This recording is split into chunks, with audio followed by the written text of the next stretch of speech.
नमस्कार मंडळी. तर स्वागत आहे माधवीज किचन या चॅनलवरती. आज आपण बघणार आहोत हॉटेल स्टाईल मटर पनीरची रेसिपी. तर त्यासाठी सर्वप्रथम मी 200 ग्रॅम पनीर इथे व्यवस्थित तुकडे करून घेतलेले आहेत आणि त्यानंतर एका पॅनमध्ये थोडंसं तेल घालून ते मध्यम आचेवरती सोनेरी रंगावरती भाजून घ्यायचे आहे. त्यानंतर त्याच पॅनमध्ये इथं मी 2 मोठे उभे चिरलेले कांदे घेतलेले आहेत, ते व्यवस्थित भाजून घ्यायचे आहेत.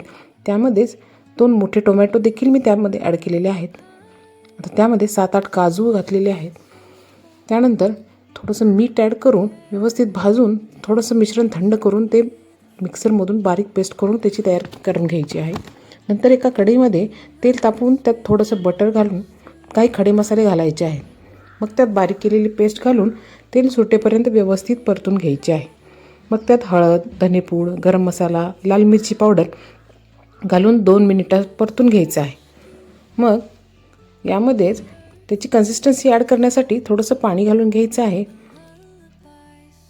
आणि उकळी आल्यावरती आपण त्याच्यामध्ये थोडंसं मीठ आणि थोडीशी साखर घालून घ्यायची आहे आणि त्यानंतर हिरवे शिजवलेले वाटाणे आणि पनीर घालून त्यामध्ये सगळ्यात शेवटी थोडीशी कसुरी मेथी ॲड करून डिश सर्व करायची आहे. व्हिडिओ आवडल्यास शेअर, लाईक आणि सबस्क्राईब करायला विसरू नका. धन्यवाद.